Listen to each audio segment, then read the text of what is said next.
in order for you to understand the concept of Newton's first law of motion and the equilibrium of forces, so let's have this first example. Determine the tension in cables AB, BC, and CD necessary to support the 10 kilogram and 15 kilogram traffic lights at B and C. Okay, so attention to details. Our street light has different uh, mast, wherein we have our 10 kilograms and then our 15 kilograms. Your 10 kilograms is located at B, and then your 15 kilograms is located at C. So, importante yan na huwag nyo mapagbaliktad because it will have different datas. So, 10 kilograms kasi yan yung unang sinabi niya at B and C. Okay, and 15 kilograms at C. Okay? Normally, the best thing to do is to transfer or make the mass in its force form, wherein we all know that your F of your your gravitational force is equal to mass multiplied by our gravity. So your F at B, or your force or gravitational force at B, is equal to 10 kilograms multiplied by our 9.81 kilogram per meter, kilogram per meter per second square, or your newtons. So we have 10 multiplied by 9.81 meters per second squared multiplied by kilogram. So we will have a value equal to 98.1 newtons for your B. That is your gravitational force at B. And your gravitational force at C is just equal to the mass multiplied by gravity, or 15 kilograms multiplied by 9.81. So we will have a value equal to 15 multiplied by 9.81 is equal to 147.15 newtons. Okay, so let us read the problem. So according to the problem, we have determine the tension in cables AB, BC, and CD. So what is a tension? Actually, this tension is a force that is transmitted through a rope, string, or wire and pulls energy equally on the body. So which means that the free body diagram of the cable is always away from the body, or from the particle that you are intending to solve. Okay? Take note na walang string na ang force is papasok. Bakit? Kaya ang gagawin mo is that, try mong kumuha ng cable. Electrical cable. So, magkakaroon lang ng tension of force pag hinila mo. Magkakaroon lang ng force yan pag hinila mo. Okay?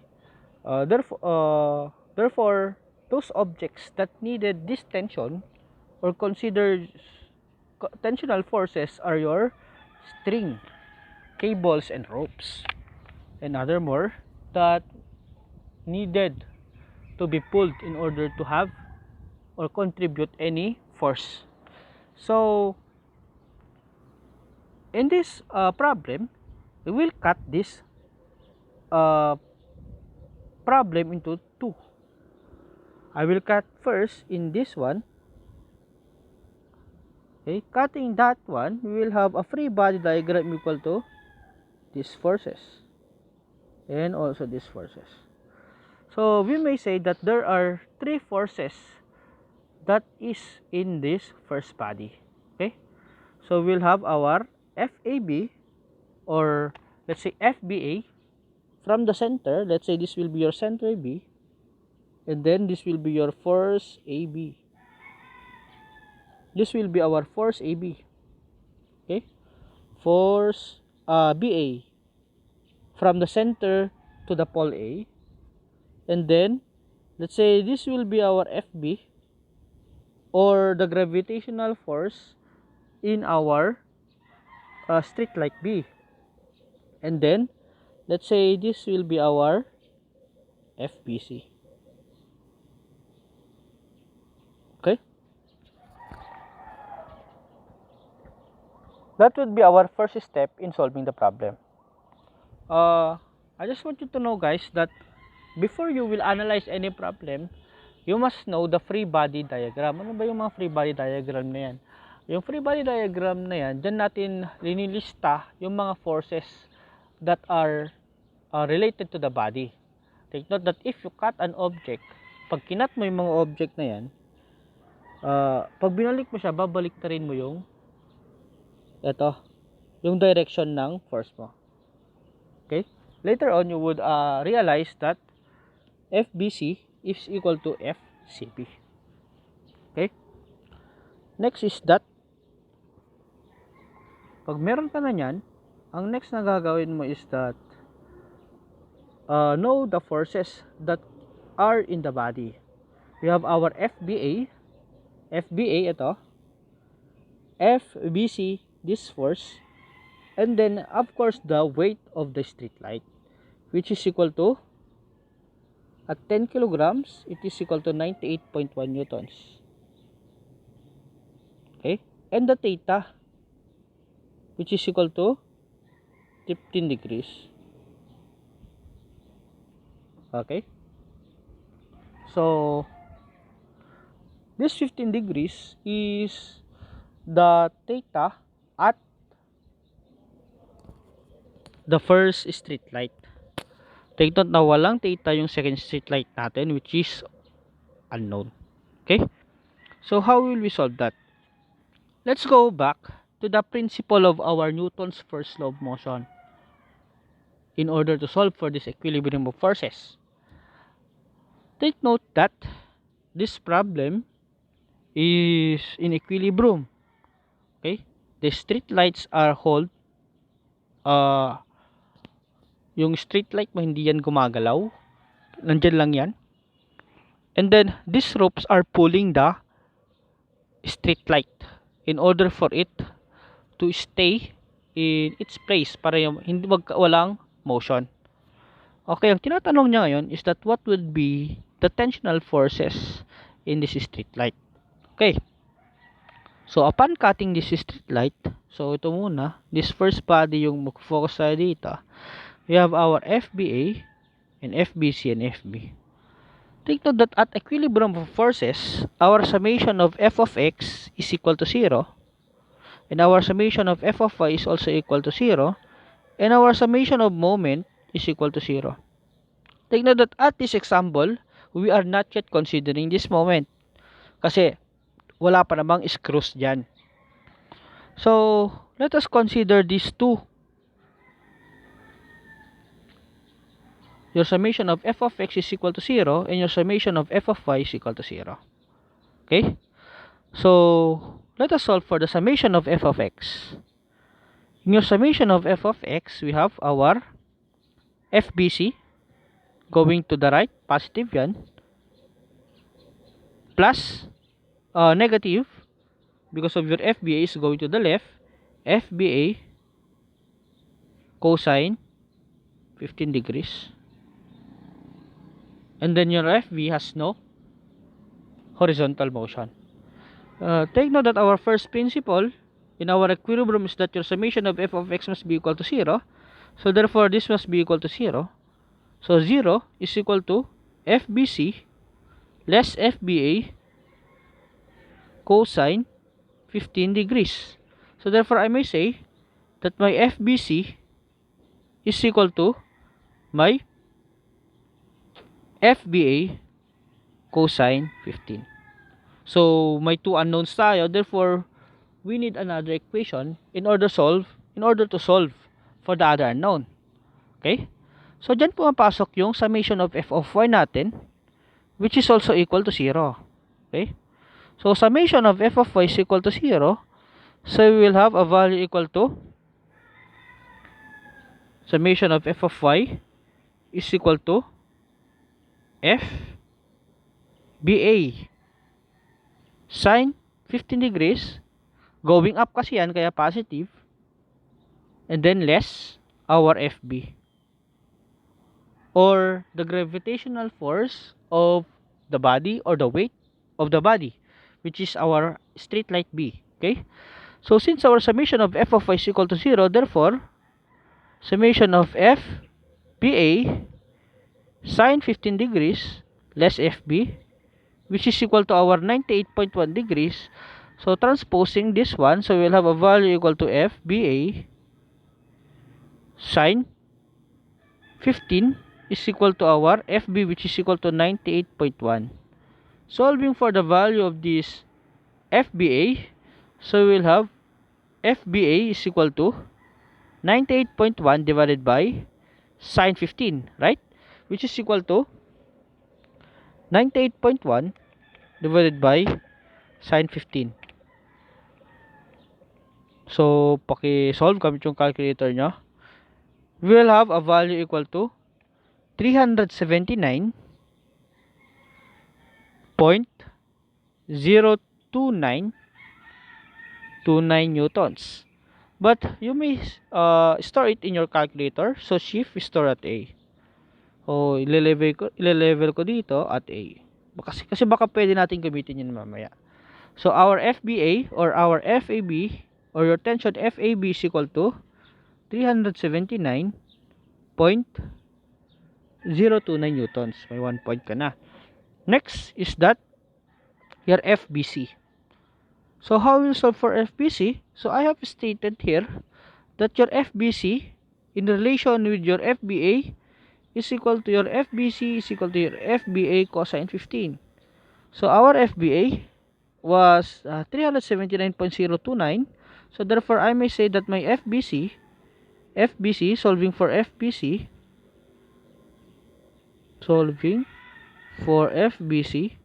I will have a value equal to FBC is equal to FBA cosine 15, which is equal to 379.02929 cosine 15, or your alpha A cosine 15 will have a value equal to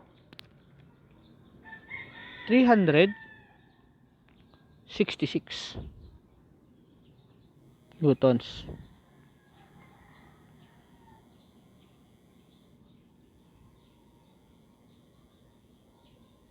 FBC is equal to 366.11 newtons. That is our FBC or your TBC. So, since you already have your 366.11 Newton as your FBC or your BC, let us solve for this body. So, ito naman yung susolve natin ngayon. Okay? This body. But how will we solve this one? So, take note na papasok ito. So, dapat pala papasok din ito dito. Okay. Pag hiniwalay natin itong body nito, dapat papasok din siya dyan. And then this FCD here. Okay? So, therefore, we will have a body equal to this one. FCB,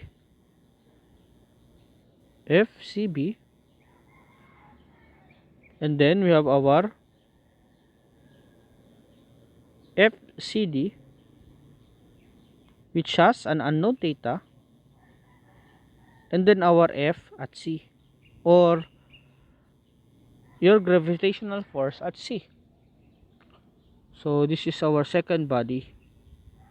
Kasi kinat natin yung rope. Pag hindi mo kasi kakat yung rope, there is no hindi mo masolve yung body na yan. Because take note that if you would gradually solve this one, there will be unknown forces such as FAB, FBC, and FCD, which cannot be solved immediately. The best thing to do is to cut the body into two, and then you will resolve these forces in two different free body diagram, in which you must be aware of the direction of the body or of the forces that you would intend to solve. Take note that every tension must be always away with the particle that you are solving. Okay, so we have our FCB. Take note that our FCB is just equal to your FBC, which is equal to 366.11 newtons. Pagkakaiba lang nila, your FBC is equal to FCB. So we have 366.11 newtons. So negative yan, negative 366.11 newtons. But the direction is already speak for the uh, negative. So we have 366.11 newton at the negative side, and then your FCD, which is unknown. So unknown to, and also its theta is unknown. Its direction is unknown. But our FC was indicated as 15 kilograms. So ano nga ba yung FC natin? So na-solve natin kanina ito. So this is 147.15. So FC is equal to 147.15. Okay? So finding for our theta and our FCD. Okay? So how will we solve this one? Okay. So let's have our summation of f of x and summation of f of y. So yung conditions lang ng equilibrium, okay? Which is equal to 0. Okay? Your summation of f of x is equal to 0. So based on this figure, we have negative FCB plus our FCD cosine theta equals 0. But our FCB was indicated as 366.11 newtons. Yung nasa star natin, shift star at B. So 366.11 newtons. Tatranspose natin yan, magiging positive, is equal to our FCD cosine theta. Okay? So this will be our equation 1. Equation 1. So in our equation 2, we'll have the summation of f of y is equal to 0. Wherein our summation of f of y is equal to FCD, positive yan kasi going up, sin theta, less our FC kasi going down, negative. Okay? So we have, since our summation of f of y is equal to 0, therefore I may say that 0 is equal to FCD sin theta less FC. So we'll have a value equal to your FC is equal to FCD sin theta. Right? But what is our FC? Take note that our FC is the gravitational force in our 15 kilograms, or the weight of our 15 kilograms, which is basically equal to 147.15, or your 9.81 multiplied by 15. Okay? Yung 147.15 natin. So therefore I may say that my FC is equal to 147.15. Okay? 147.15, which is also equal to our FCD sin theta. Okay? This is our equation 2. Okay. Pag magaling kayo sa math, rekta na. Makikita nyo na agad dyan. We will divide our equation 1 divided by our equation 2. Equation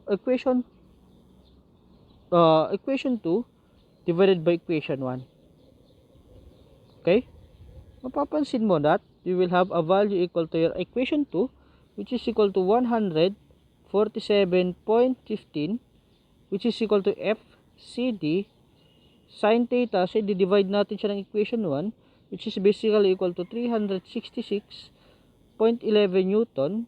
So FCD cosine theta, you will see that your FCD is the same, so magiging 1 lang yan. FCD divided by FCD is equal to 1.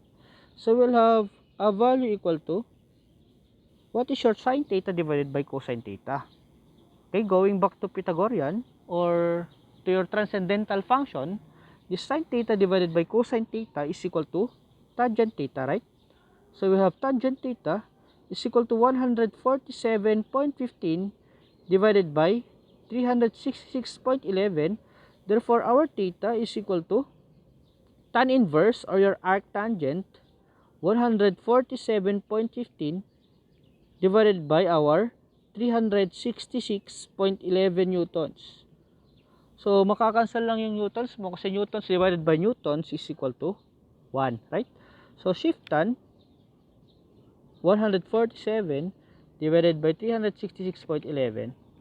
So, your theta must be particularly equal to 21.876 degrees. This will be our theta.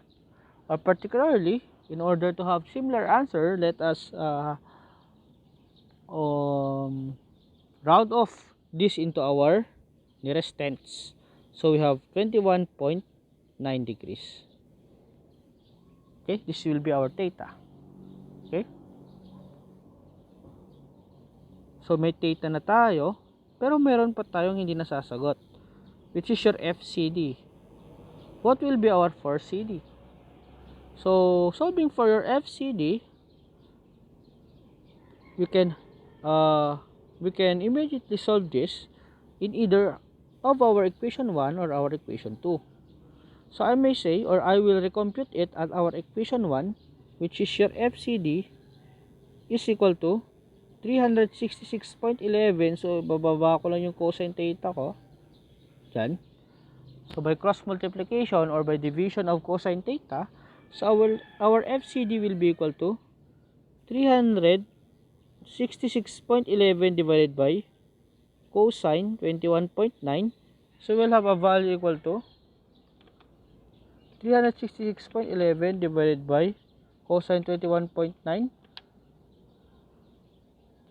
So, we'll have a value equal to 394 newtons.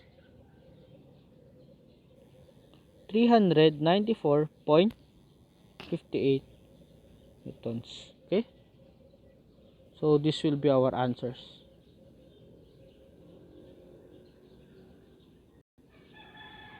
Okay?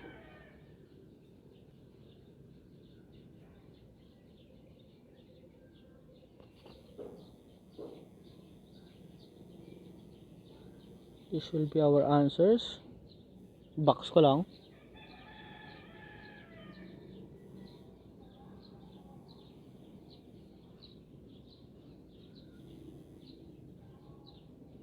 FBC, FPA, theta. And this one, FCD. Okay? This will be the answers in the question of your example number 1. Take note that this answer may vary depending on how you will round off the numbers. But if you will have your quizzes first, before putting the answer in your LMS, you must first use the stored data in your calculator. Okay? And then your final answer will be round off into the nearest 10 or the nearest 100 depending on the requirements. That would be our example number 1.